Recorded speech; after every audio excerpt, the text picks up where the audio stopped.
Russell Brand is a brilliant guy who suckered me pure and simple, and I want to admit it.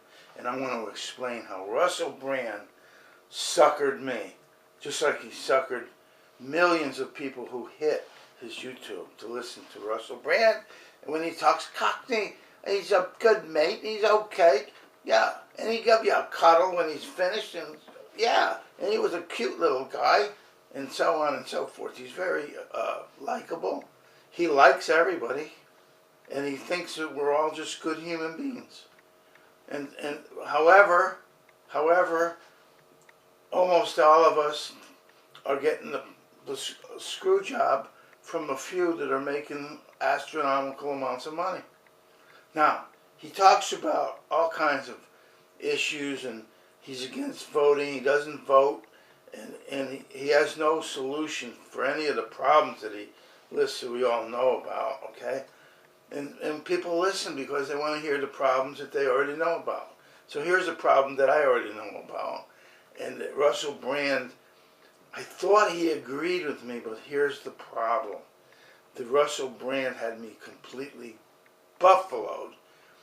He thinks that George Bush might have had something to do with knocking down the World Trade Center and blowing a hole into the Pentagon because he's friends with bin Laden. Now, being friends with bin Laden or bin Laden's families or all of his wives or all of his uncles and aunts and kids and God knows what, okay, doesn't prove anything, period.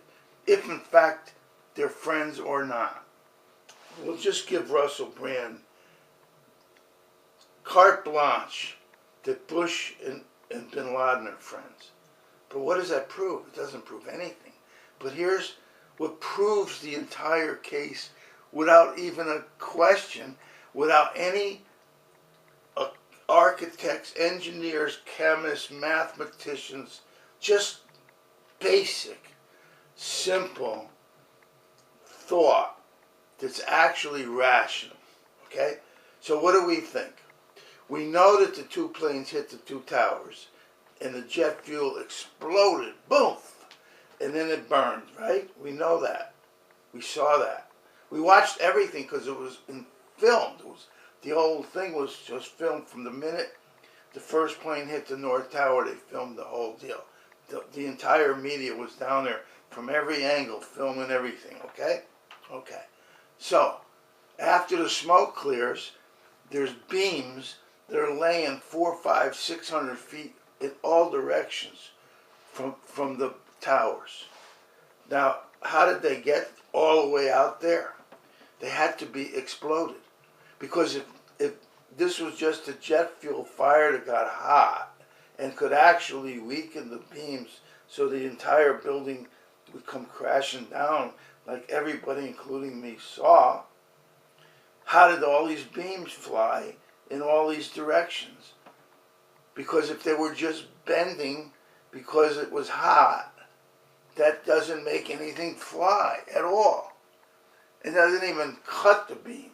Here's all these beams that are cut in lengths, straight. They're not even bent. They're cut. So how did they get there if they weren't exploded? They had to be exploded. That's evidence. Those are pictures. I showed the pictures to the cops down there at the World Trade Center from the Port Authority. The Port Authority cops are special, whole separate thing. The Port Authority cops. And they said that they saw exactly what the pictures showed.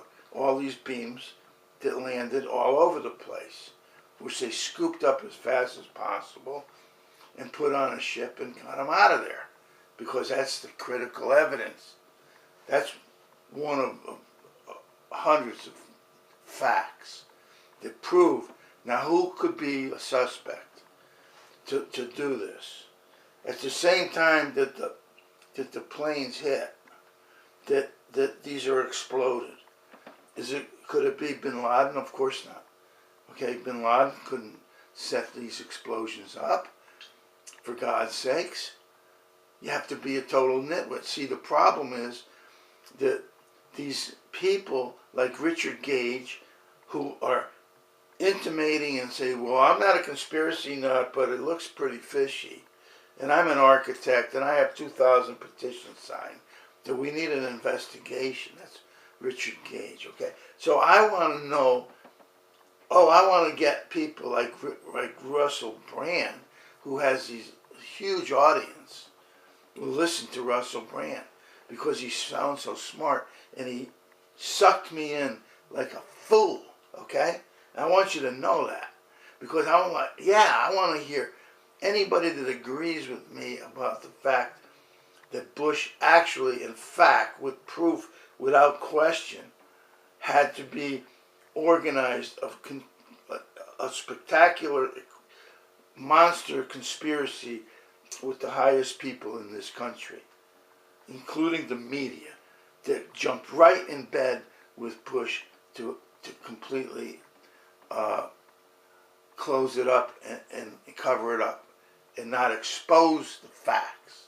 The media jumped right in, and boy did they leave tracks, okay? So the point I'm getting at is Russell Brand makes a fool out of everybody when he says, well, I don't know, I'm suspicious because Bush and Bin Laden were friends, or he knows their entire family, or they were at his house in Texas, or whatever it is, okay? It doesn't prove anything.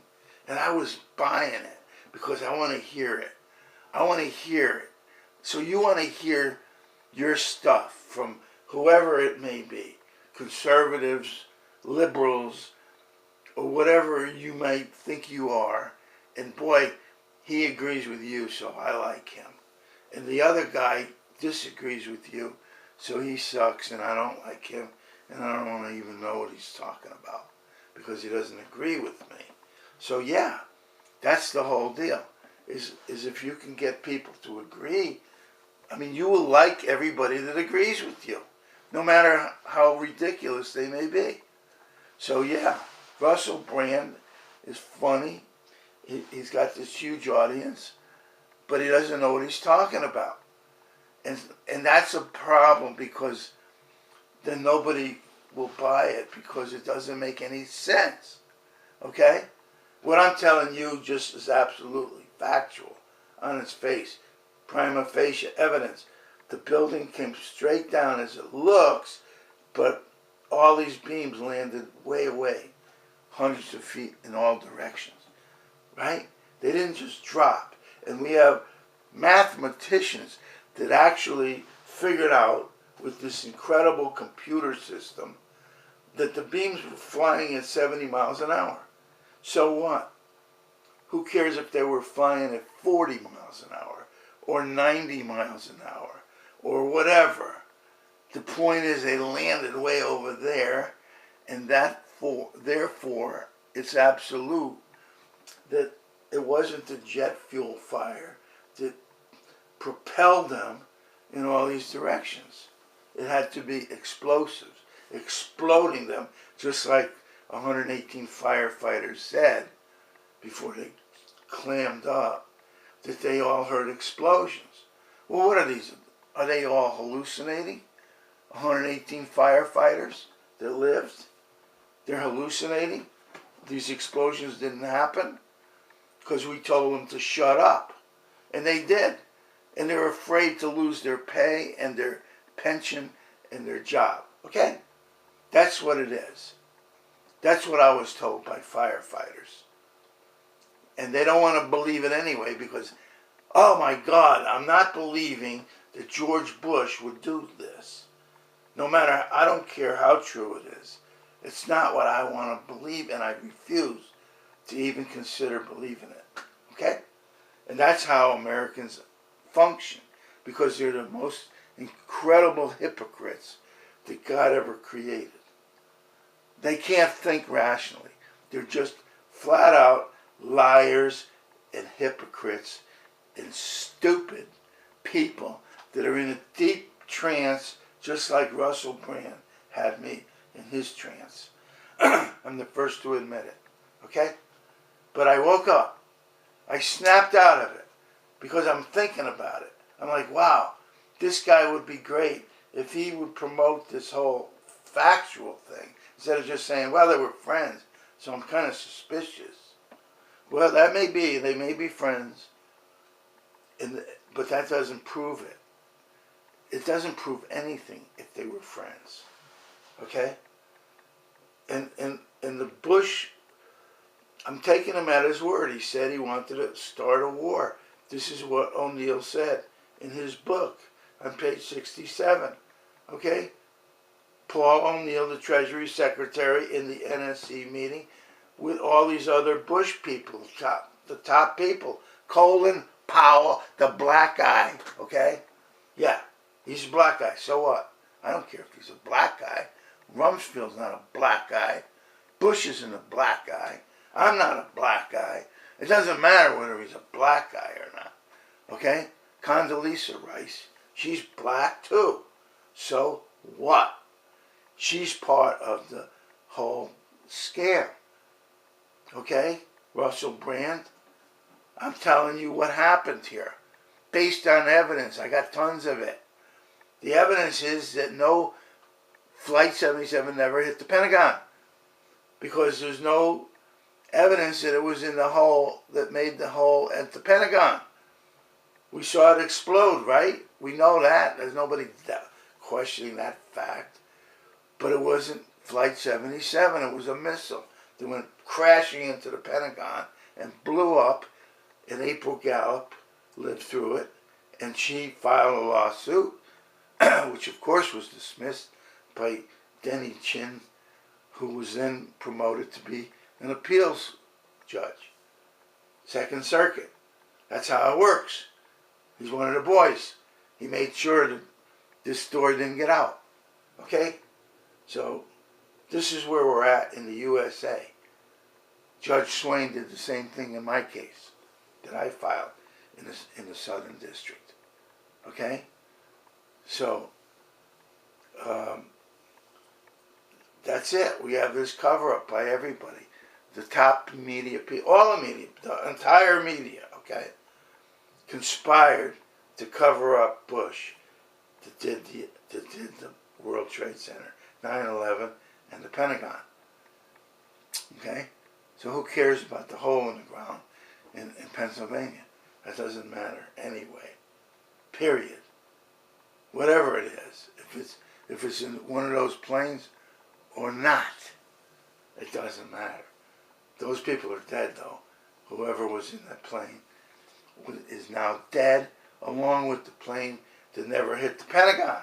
So it had to be brought someplace. It had to go someplace. We know it didn't hit the Pentagon. Okay? And then he has his cousin. I'm talking about Bush. John M. Walker Jr., the judge in the Second Circuit, is on the panel in New Haven, where I was, and the media didn't say a word about it. You telling me the cousin of George Bush is on the panel and it's not in the news? Huh? And that's not a conspiracy, right? Well, hey, we got other things to talk about besides Bush's cousin, John M. Walker Jr., the judge, that knocked out the case against April Gallup, who suffered physical damages. Okay? So she's telling the truth. And if she wasn't telling the truth, they have all the pictures so they could prove it. Listen here. This woman is just full of it. Here's what proves her to be completely a liar. In fact, we're going to charge her with perjury now and lock her butt up. How's that? Let her get on the witness stand and swear to this farce. Because we have the proof, you understand? We have the pictures in the Pentagon. Get it? Well, we don't have the pictures because no plane hit the Pentagon. No landing gear, no jet engines. What happened to that? What happened to all of seats? I mean, there's no signs of any plane in there. Period. It was a missile. Who could shoot a missile? Bin Laden? I don't think so. How many possible suspects could there be besides George Bush, who could order Commander-in-Chief and Admiral fire a missile into the Pentagon on 9/11? Good night. Thank you.